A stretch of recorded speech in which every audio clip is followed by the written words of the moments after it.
Baik, adik-adik semua, kita akan melanjutkan latihan soal dan pembahasan bab 4, pembelajaran 1. Pilihlah salah satu jawaban yang dianggap paling benar. 1.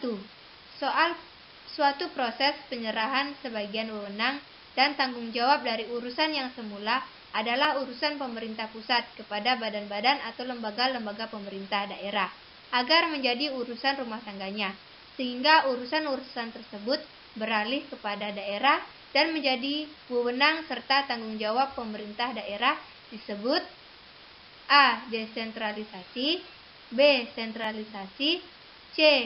Dekonsentralisasi, D.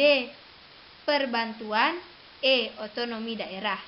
Jawaban yang paling tepat adalah A. Desentralisasi, merupakan suatu proses penyerahan sebagian wewenang dan tanggung jawab dari urusan yang semula adalah urusan pemerintah pusat kepada badan-badan atau lembaga-lembaga pemerintahan daerah agar menjadi urusan rumah tangganya, sehingga urusan-urusan tersebut beralih kepada daerah dan menjadi wewenang serta tanggung jawab pemerintahan daerah.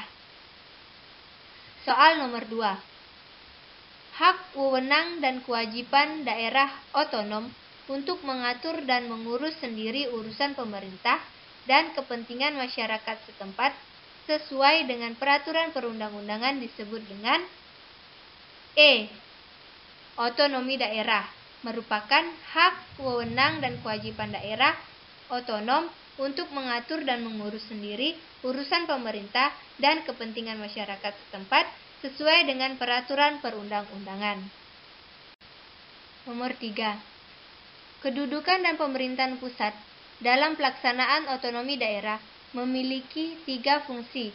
Salah satunya adalah A. Fungsi penerimaan, B. Fungsi pelayanan atau disebut dengan service function, C. Fungsi kontrol sosial, D. Fungsi penarikan, E. Fungsi pemerataan dan keadilan. Jawaban yang paling tepat untuk nomor 3 adalah B. Fungsi pelayanan atau service function. Pemerintah pusat dalam pelaksanaan otonomi daerah memiliki 3 fungsi. Sebagai berikut, yang pertama itu ada fungsi pelayanan, service function. Kedua, fungsi pengaturan, regulation function. Yang ketiga itu ada fungsi pemberdayaan. Nomor 4. Ada beberapa tujuan diberikannya kewenangan kepada pemerintah pusat dalam pelaksanaan otonomi daerah, meliputi tujuan umum sebagai berikut, kecuali A. Meningkatkan kesejahteraan rakyat, B. Pemerataan dan keadilan, C. Menciptakan demokratisasi, D. Menghormati serta menghargai berbagai kearifan atau nilai-nilai lokal dan nasional, E. Dana perimbangan keuangan. Jawaban yang paling tepat untuk nomor 4 adalah E. Dana perimbangan keuangan.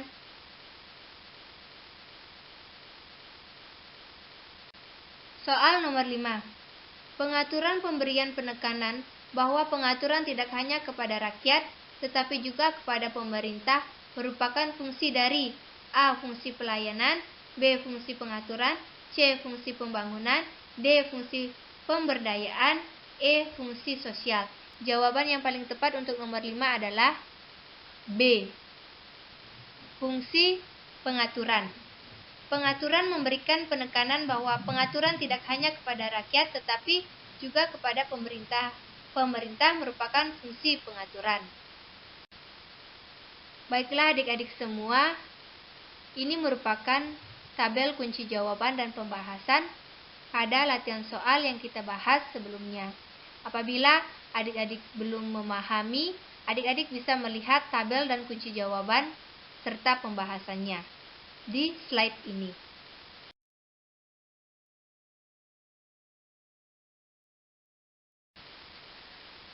Baik adik-adik semua, kita akan lanjut latihan soal dan pembahasan pada bab 4, pembelajaran 2.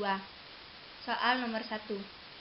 Penyelenggaraan urusan pemerintahan oleh pemerintahan daerah dan DPRD menurut asas otonomi dan tugas pembentukan dengan prinsip otonomi seluas-luasnya dalam sistem dan prinsip Negara Kesatuan Republik Indonesia disebut A. Pemerintah daerah, B. Sentralisasi, C. Dekonsentralisasi, D. Perbantuan, E. Otonomi daerah.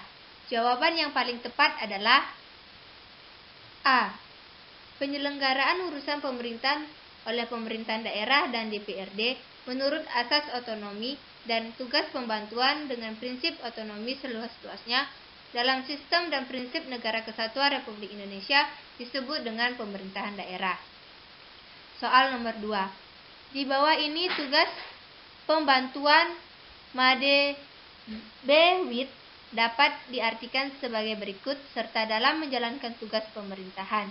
Dengan demikian, tugas pembantuan merupakan kewajiban-kewajiban untuk melaksanakan peraturan-peraturan yang ruang lingkup wewenangnya bersirikan A.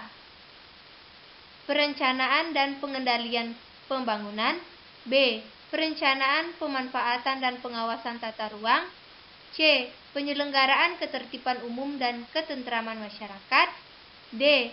Penyediaan sarana dan prasarana umum, E. Fungsi yang sifatnya berskala nasional dan berkaitan dengan eksistensi negara sebagai kesatuan politik diserahkan kepada pemerintah pusat. Jawaban untuk nomor 2 adalah E. Fungsi yang sifatnya berskala nasional dan berkaitan dengan eksistensi negara sebagai kesatuan politik diserahkan kepada pemerintahan pusat. Soal nomor 3.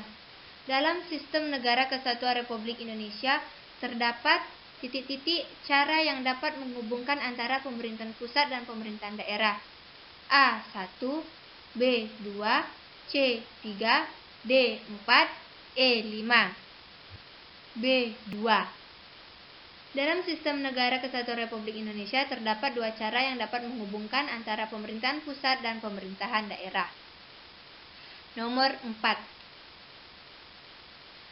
Segala urusan, fungsi, tugas, dan wewenang penyelenggaraan pemerintahan ada pada pemerintahan pusat yang pelaksanaannya dilakukan secara dekonsentrasi disebut A. Desentralisasi, B. Sentralisasi, C. Dekonsentralisasi, D. Perbuatan, E. Otonomi daerah. Jawaban yang paling tepat untuk nomor 4 adalah B. Segala urusan, fungsi, tugas, dan wewenang penyelenggaraan pemerintahan ada pada pemerintahan pusat yang pelaksanaannya dilakukan secara dekonsentralisasi disebut dengan sentralisasi. Soal nomor 5. Segala urusan, tugas, dan wewenang pemerintahan pusat diserahkan seluas-luasnya kepada pemerintahan daerah disebut dengan A. Desentralisasi, B. Sentralisasi, C. Dekonsentralisasi, D. Pembantuan, E. Otonomi daerah. Jawaban untuk nomor 5 adalah A. Segala urusan, tugas, dan wewenang pemerintahan diserahkan seluas-luasnya kepada pemerintahan daerah disebut dengan desentralisasi. Oke adik-adik semuanya, di slide ini sudah dipaparkan kunci jawaban dan pembahasan pada pembelajaran 2 bab 4. Apabila adik-adik kurang memahami atau kurang dimengerti, adik-adik bisa melihat slide kunci jawaban dan pembahasan ini. Sekian yang dapat saya berikan untuk latihan soal serta pembahasan. Akhir kata saya ucapkan mohon maaf apabila ada salah kata. Sekian dan terima kasih.